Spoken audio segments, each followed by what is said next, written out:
All right, what I wanted to do was film what was going on here and how I'm going to fix it.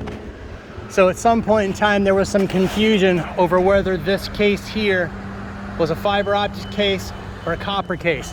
This is a 3M slick terminal case, which means it is in fact copper. If we pop this open,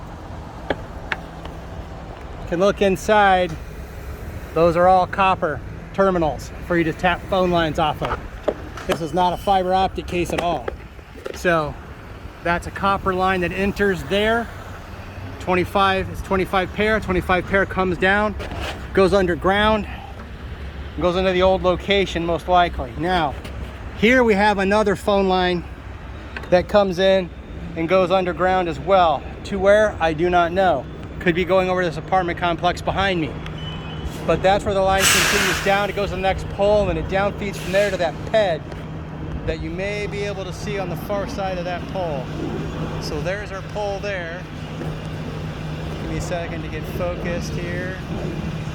So there's our pole, and you can see that PED just over behind it, right in the center of the view.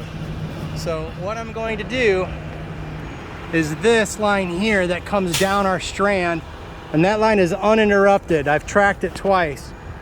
From here all the way down and around to where that last pole by all those lifts are. And you can see the lifts right there. There's another copper PED right there.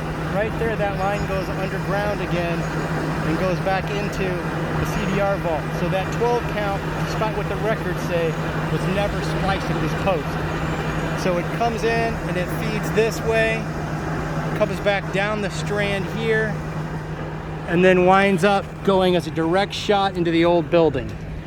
So in order to solve our splicing issue, I'm going to cut that cable off. I could not back pull it. I'm going to cut it off flush with the bottom of the ground there, and then I'm going to install a splice case, and I will mount it back up to this pole on this section of strand.